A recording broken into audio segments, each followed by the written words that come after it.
and welcome to Season of War. We're back today with another Age of Sigmar battle report for you, with my buddy Rich here, bringing out his Seraphon. That's right, the space lizards are here. Yes, yeah, and we're going to be testing out a pretty interesting matchup. You've actually played this matchup once before, we were just talking about, but Seraphon, obviously a big heavy hitter right now in the meta, and Lumineth are potentially a big up-and-comer in the meta. Big time, yeah. Just having been released, and both very strong magic armies, so we're going to get to see them go toe-to-toe here. Yeah, for sure. Just want to say, as always, a big thank you to everyone who's watched our videos and supported us as we've gone on our journey. Obviously, I've seen some great growth and want to say a big thank you to everyone. And if you haven't yet, please subscribe. It obviously helps us a ton. So thank you in advance. But on to the game. Perfect. Do you want to take me through your list of what you're playing today? Yeah, so pretty much I'm playing a Fangs of Teclis, so super common one with the meta and everything. So for heroes, I got the man himself, Kroak, clearly. He's got the spell Stellar Tempest with him. And then my general is the Skink Starseer. So he's got the command trait Nimble, so he's going to be +1 to move and +1 to save, so just a little more survivability. And then I have a Skink Star Priest, who has the spell Hand of Glory. So essentially that is you reroll ones to hit. The nice thing is it's in the hero phase, so it just goes until your next hero phase. Nice. It's not like a phase dependent. And then Skink Priest, a Pterodon Chief, who essentially just lets the Pterodons drop their bombs on a 2-up instead of a 4-up for CP. Wow, that's really good. Yeah, it helps big time. If you can get them, keep them wholly within 12, which is, everyone always talks about running them in 9s or running them even in 12s, which is just seems crazy. So 6 seemed to be the good number, at least that I found. And then Kroak's cheerleader, essentially the Astral Bear. Nice. So he just gives you the 6-inch range on your mages, and then also gives +1 to cast. Cool. And then for Battleline, I have 3 units of 10 skinks, all with daggers and bucklers. And then a unit of 40 skinks with same daggers and bucklers. 6 Pterodons, and they all have the Sunleech Bolus, and 3 Salamanders. Yeah. Everyone's favorite unit to be teleporting and shooting. Yep. Facing off across the battlefield is obviously Lumineth Realmlords, and they're going to kind of, maybe make you think twice about casting spells this game. Yeah, I found that out already. With Selnor's ability to potentially just ignore and reflect spells for units, wholly within his range. Mm-hmm. But obviously, you're going to have a lot of, you play in a lot of phases of the game, as we both do, so it'll be an interesting matchup. I'm running the Great Nation Sire. Again, similarly, this is kind of the build to beat. This is the strongest one competitively. And in that, I'm running the Orlon Legion Battalion, which is my Cathalar, my 2 units of Wardens, 1 of 20, 1 of 10, and then my 2 units of Sentinels, who become Battle Line. And then I also have a unit of Dawn Riders. I have Teclis, who knows all the spells, obviously, the Cathalar, and brought in Eltharion again, just because he's a ton of fun.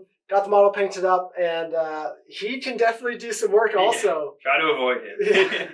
The mission today is Total Conquest. So you score a point when you hold the objective. If you gain control of it that turn, you get an additional point. Yeah. And then another additional point potentially if you have a hero on that objective. So a good range of points potentially, and it'll be obviously kind of a little bit of back and forth potentially with scoring some extra points. Yeah. But we'll be going into the game, top of round 1, and I'm going to have choice because I was a 4-drop in this list. Yeah, and I'm about 20, so 20, as Seraphon is. Yeah. So with that, I'm actually going to take first turn. Again, it's my first thought is obviously getting my buffs up, so I'm a little safer for your turn. Potential of the double is a risky one, but we'll see if it'll pay off for me. So with that, we'll be going into top of round 1 with the Lumineth Realmlords going first.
right, so I just finished up my turn 1 with Lumineth. Unfortunately, I feel like it was a pretty unproductive turn. Obviously, I did get my spell off in terms of my 5-up Feel No Pain with Protection of Teclis, but I would have liked to get a little more damage out. I would have loved to pop off the Searing White Light. Portal. Yeah. Portal. Yes, exactly. So I went with 2 casts with Teclis so that it was very hard for you to unbind them going off at 12s, which meant, again, wanting Protection of Teclis off, that I needed to cast Spell Portal with another wizard. So I cast it with my Cathlar, but I only got like a 6. And I knew you have your modifiers to unbind. Yeah, even just +1. Yeah, it's not very high. So I wasn't confident about that, but I re-rolled it and I rolled lower, so I didn't get Spell Portal off. Good chance you unbind that anyways if I do. Yeah. So thank God there's so many little heroes that would have... Yeah, I kind of deployed a little bit back to be out, but that still would have hit. That's where it really, again, 13 drops, 13 units. I know from experience, Searing White Light really punishes the MSU builds. Yeah. So it can really do some damage, but we didn't get to see that yet. I did cast Total Eclipse afterwards because I didn't get the Spell Portal off, so you are going to be a little tighter on command points, even though you get a lot of them. A good CP gen, but for sure, if I only say get 2 or 3, that's still huge. Yeah, it'll limit your options overall. Yeah. But again, very little output for me this round. Moved up Eltharion, repositioned a little bit. Obviously, worried about zoning out around Teclis from the Salamanders and even teleporting the Stinks. Yeah. But my archer's moving up. So I moved up my Sentinels. I got a few shots on the Salamanders, but none went through. You made your save. Mm-hmm. And then I managed to do a couple wounds I killed 5 Stinks. Which I will take. In the grand scheme of things, that's not significant at all. It doesn't even force a bravery. Yeah. Because it's 2 separate units. Protection of Teclis, though, like we were talking about, like that's huge getting off. So it is. And otherwise, I have no protection against your potential mortal wound output. So obviously, that's big for me defensively. It's why I took first. Don't know that was the right decision, but we'll obviously have to see in the next couple turns how it pans out. See what I can do. Yeah, so we'll go into bottom of round 1 with Seraphon turn coming up.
All right, so yeah, awesome. Seraphon turn 1 was pretty good, I think, about what I was trying to do. I think I was trying to bait out a few, the auto dispel a little bit.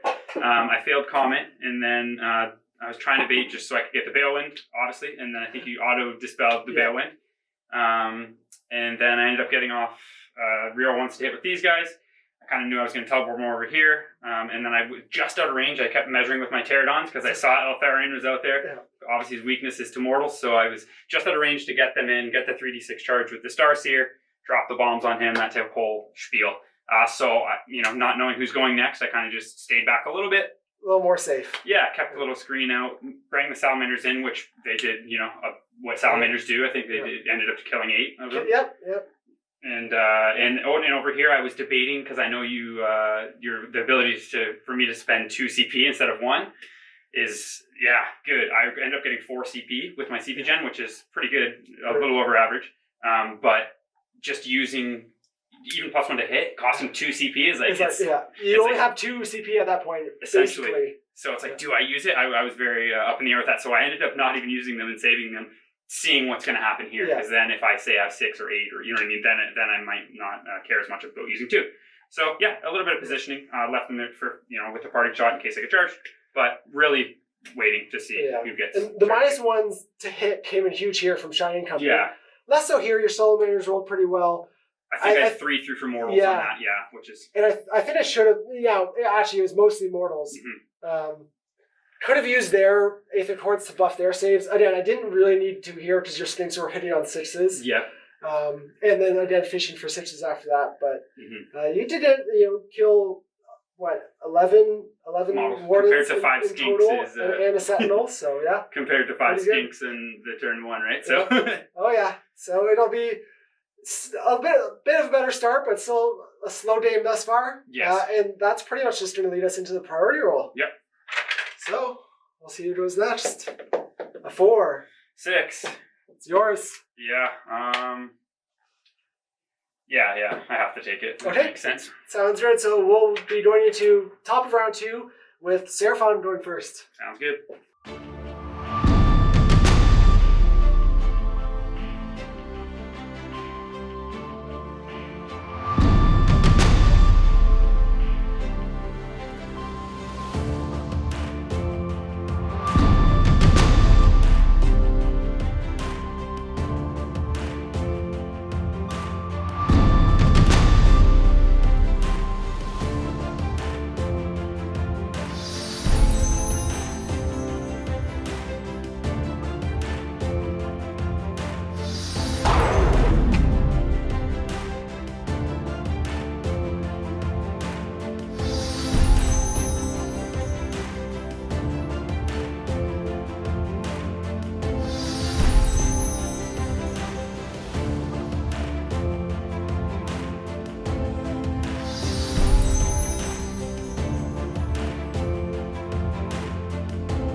I think it was a quite successful Seraphon turn. I think we had a good idea what was going to happen with the whole double.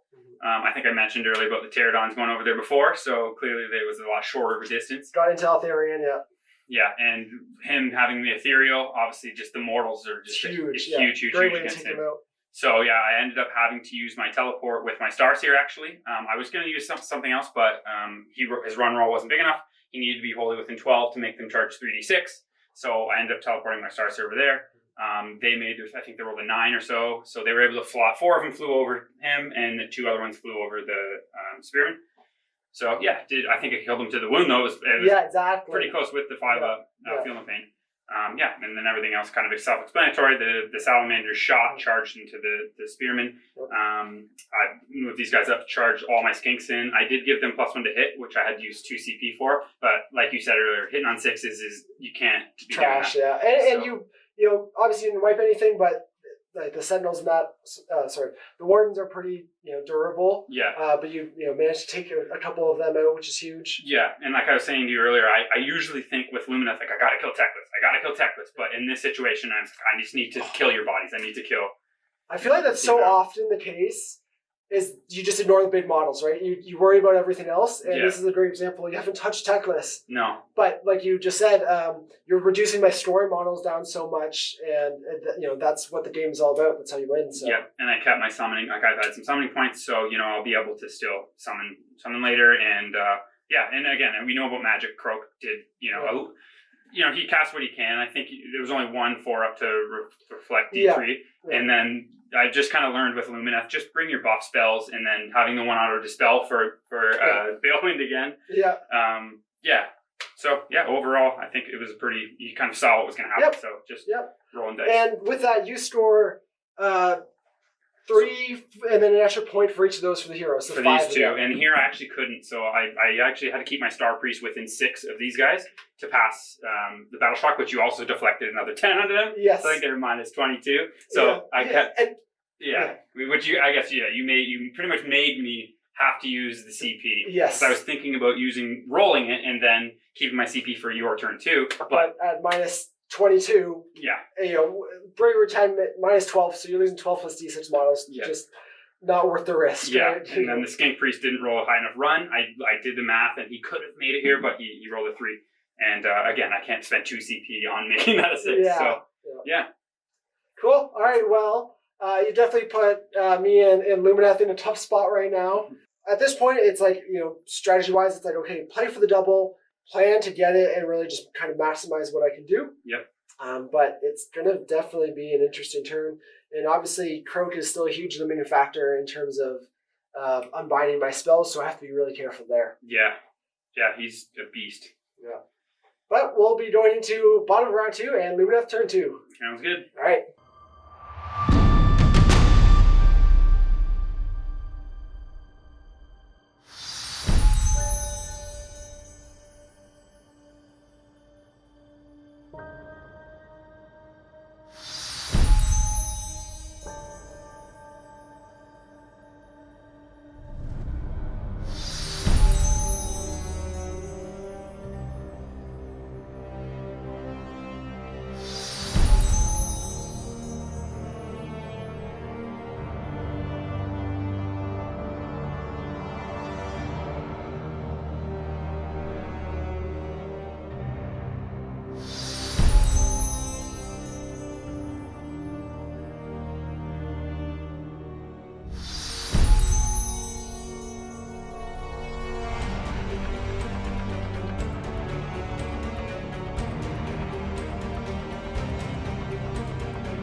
All right, so bottom of turn 2. Still in a tough spot, unfortunately. I got Storm of Searing White Light off, which let me do some chip damage across the board. Kill a couple skinks, 2 Swords Guard, but really not anything super significant. Besides 4 wounds on the Skink Priest, who ended up dying. Probably would have killed him anyways, but yeah, it was almost, you got everything in. Well, the Starseer's down to 1 wound as well, which is... Rolled a 1 on the Salamanders as well as this guy. Starseer, yeah. And then I think I saved something with my Feel No Pain here. Yes. Kroak passed it, and then I saved it. Okay, not great. Really, you just still have so many big key pieces to your army left for me to deal with. I made a couple mistakes. I think big one here of not retreating those Sentinels out. Obviously, I wanted the shots. I knew you didn't have a command point, so you're going to be forced to battle shock. Yeah. But even with those shots and the Wardens in combat, I just didn't get enough damage through to really hurt that Stink unit in a bad way. Mm-hmm. So that was unfortunate. Especially because the point. Yeah, and then because they actually killed 3 of the Sentinels, I lost this point. So made a mistake of could have kept it by retreating them out or actually moving these guys potentially back here instead of into cover. But I was hoping to really threaten this objective in after the double turn, obviously, because that's really what I'm banking on at this point to stay in the game. I have the Dawn Riders who capture that objective, so I'll get 2 points for that one. But all I'm scoring here is those 2 points where I was expecting to at least get 4. So that's pretty disappointing for me. Yeah, you definitely need the turn and searing with everything is in the same spot. So I think we can just jump into the priority roll. Yep. And see where we go from here. For sure. 1. 2. You rolled a 1. God. So it's going to be your call and probably your turn. Yeah. So we'll go into top of round 3 with Seraphon going first.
Pretty much just consolidating the points. Just winning the priority. I obviously just flew my Pterodons over, flew the hero over, so I could score that as well. I didn't realize actually yet, like you said earlier, that was because I actually took it on your turn. Yeah. I didn't actually get the extra point for taking it. For gaining control, because you had already gained control the previous turn. Yeah, so that's something, even just learning like that small little thing is kind of neat. But anyways, so I scored 2 here, 2 here, 2 here, pretty much just, screening off a little bit and then just clean up that kind of thing. So, Yep. Hey, I only lost 2 Sentinels this round, so this has been my best round yet. The one Warden. No, he's still alive. He's still, that's what I mean. He stayed strong. He's still fighting. Yeah. Teclis took, like, you put 12 or 10 wounds on Teclis. Yeah. This round, so that hurt. I got the -1 save spell, which is actually huge. My one buddy plays Archeon a lot, so I try to get the control fate really spell big. off because it's huge on those. Especially with the 2 rend. Yeah. And when I sent him in on my turn, he didn't get enough through. No. Really, you don't have a lot of power left on the board necessarily, and that Syrian White double could have done some damage, but again, it's just board control wise, you're able to control and spread out way more than I am. Obviously, have way more models. Yeah. In a very tough spot. I think actually at this point the game's probably out of reach. Mm-hmm. But we're gonna go through, finish up my turn. Maybe Syrian White light some units off if I can. All the heroes. So that's pretty much it. We'll be going into bottom of round 3 with Lumineth turn 3 coming up. Sounds good.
All right, so bottom of 3, and I actually think I'm making more of a game of it than we both expected. Big time. Big part of it on Teclis's back, I said, no more than 2 casts, I need to get 4 off, I need to be putting out a lot of damage. If I can't put out a lot of damage, I'm losing the game anyways. Mm-hmm. So went for the high risk, high reward play, and made all 4 of my spells. You got no unbind. Yeah. And he went pure damage with all his spells. Yeah. And Syrian White Light did a ton, obviously chip damage to everything, helping me. And then I did the Arcane Bolt for D3, and then a couple other of the offensive spells from the Battle Tome. Yep. Again, just slowly chipping stuff down. Pretty much my very few units left did each put in a heroic effort. My Sentinels, shot off the last 4 wounds of your Pterodons. Yep. And then ran into combat with the hero. Chief and killed him too, yeah. And stabbed him with their little daggers. The Dawn Riders I ended up bringing back here to take out the rest of those stinks. Yep. I could have thrown them on that back objective to actually take your objective, but I really just need to deal with all this stuff. Again, now I need the double turn here so I can hopefully take care of your salamanders before they shoot off whatever they want to shoot off. Yeah, the big thing I think is that just taking a point over, getting those extra points for that as well. So because you're behind in objectives, taking all those back is obviously getting you that extra point. For sure. And with the leader, the nice cheeky leader run. on both of these. Yeah. So I store 3 points here, I store 3 points here, and I remain in control of that one. Yep. So that puts me at 7 points for the round. Yeah. Which only puts me behind 2 in this game right now. Yeah. Which is not a bad spot with 2 full turns.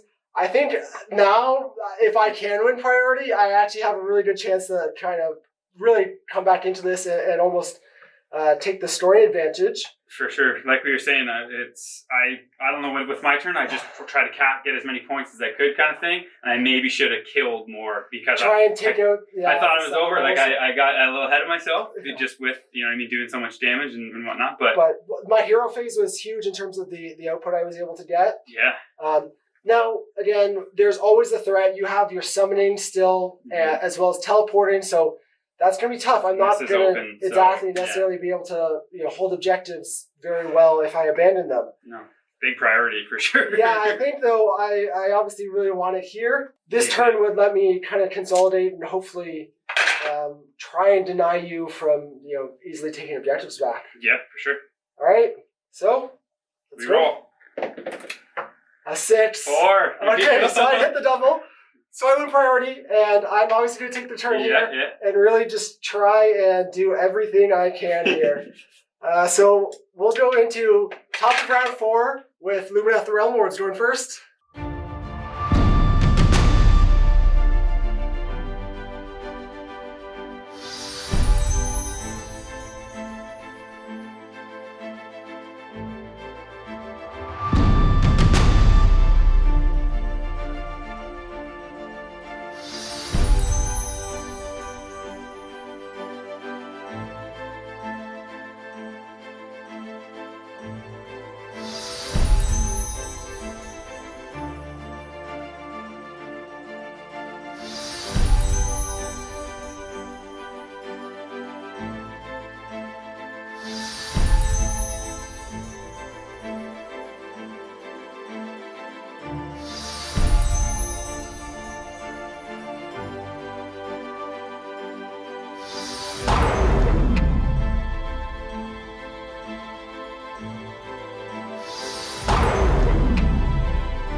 Alright, so end of turn 4, top of the round, obviously going first with Lumineth, and it looks like the game has flipped on its head a little bit, huh? Yeah, quite a bit. Yeah. So obviously at this point, again, went for 4 spells, just trying to throw as much output as I can. Managed to take the salamanders off purely in magic. There's 1 salamander remaining with my last spell, and Teclis needed a 4-up with Entomb to just outright slay it. Simon. Got a 4. Pretty much, the last 2 rounds, everything was going my way in terms of the rolls and you not getting your unbinds. Yeah, it's hard to, just even the 10s. Like, I just needed a natural 9 and like any of those, but I couldn't roll 1. But that's still, 9 is obviously not statistical either way, so for sure. Sometimes you get it, sometimes you don't. Yeah. And this time, it all fell in my favor these last 2 rounds, I think. Yeah, I made a couple little mistakes, I think, too. We were talking, like, with the summoning, too. Like, once turn 3, or the end of 2, I was like, okay, this is going to be over. Made the moves with the pterodons. Like I said, I probably should have killed some more things that were scoring. I don't know if that would have done much more, but yeah, and then summoning, too. Yes. Should have summoned a couple lines of 10 skinks. that's the big one. You obviously had the chance and you had the points to summon 2 units and 10 stinks. Yeah. But just thinking that it was all under control at the top, because it was the top of 3 there. Yeah. But then I still had my turn in 3 and then winning the double. Yeah. Yeah, and obviously I learned a lot from this game. I'm in terms of facing Seraphon with these guys, I feel like Teclis, like all I should be doing is going for output, because your guys really aren't resilient. No. In Seraphon, and chipping those wounds off is pretty huge, especially with the small heroes. Yeah. Limiting your ability to battle, make you immune to battle shock and that kind of thing. And usually with Kroak, like I'm immediately trying to get him up on a Balewind. Yeah. I couldn't get a Balewind off because of the auto dispelling, but not even just that. Even if I do all my Celestial Deliverances, you have 4 ups that are going to deflect them. So it's just such a right away with Seraphon. You're like, I don't want to cast against you. Yeah, very tough. It's like you think of the spells that I can do, offensively for my own army, but there's only so many you have, right? Yeah. Like Mystic Shield and reroll ones to hit, and then, what do I? So yeah, I don't know. It was awesome to see. Like it's wild game, obviously. All happening in front of me. I was like, no, this is happening, but it's great. Yeah, roller coaster, obviously, but ended up actually again significant.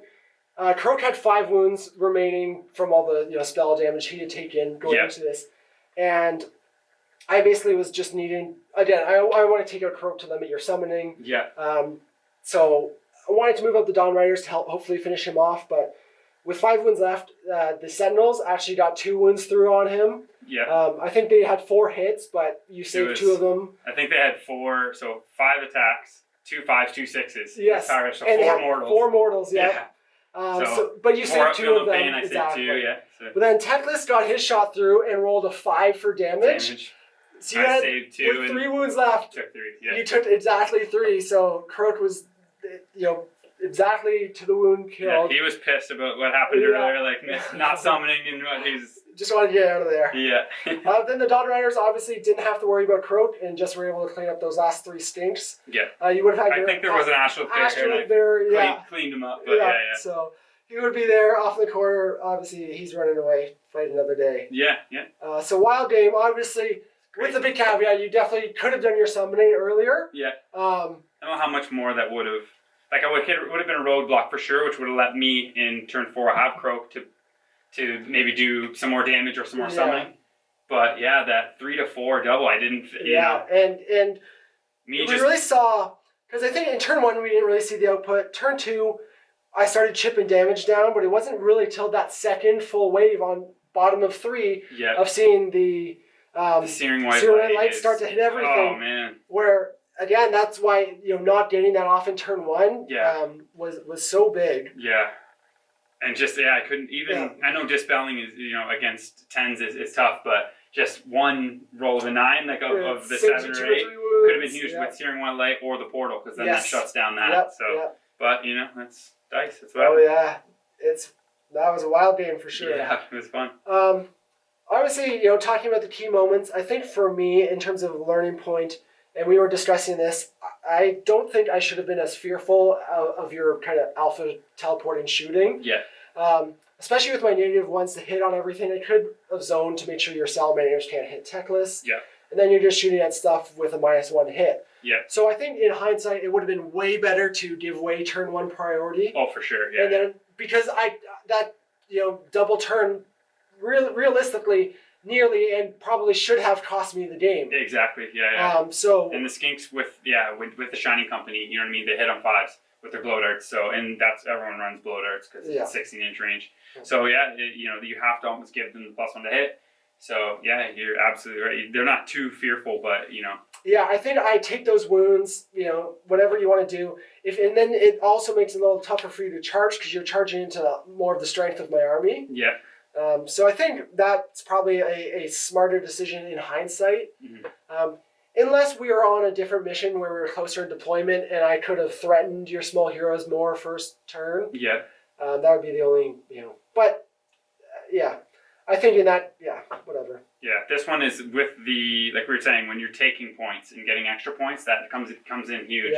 Because if you're down a little bit, you know what I mean, that is a big boost to be able to score that many more points. But yeah, I think it honestly, for me, it came down to that turn where I decided to put a lot of attacks, I mentioned that I wanted to kill all of your smaller units and not worry about Teclis or the Cathalar, but then I ended up charging in and trying to kill Teclis and the Cathalar, which I think I should have killed your other small units because I would have probably finished them. Yeah. Then you would have only had to score with the Dawn Riders, which you actually scored with Teclis. So, I don't know. It's just like... small things. And Salamanders got 10 wounds through, which was huge on Teclis. Yeah. But yeah, even like... So you only got 2 through on the Cathalar. So, that would... Killing 2 more Sentinels, leaves a lot of wounds left because they did, 4 wounds in the last 2 turns, right? In both of them. So you take at least 2 off there.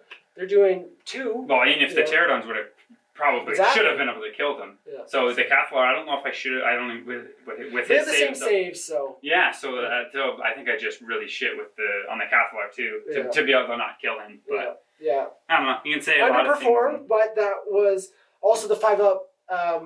Armor save because you don't have rend, and then the 5-up feel no pain is huge. Just I made a bunch of those with the Cathalar. Yeah. So just the 2 rounds of 5-ups is obviously adds a little bit more reliability to an otherwise poor save. Big time. Yep. Awesome game. Yeah, it was. That was a lot of fun. It was. Obviously worked out in my favor in the end. I got everything fell my way in the last 2 turns. So, it's the power of elves. That's right. All right, well, again, thanks for coming down for the game. For sure. Thanks to everyone who's watched this. I hope you enjoyed it. And if you stuck to the end, you got, I think, a nice treat of a more competitive and kind of interesting game than I think we were thinking. Definitely. Would happen. So a big thank you to everyone. Again, always appreciate all the support and look forward to the feedback and discussion in the comments. So we'll talk to you soon and see you in the next match.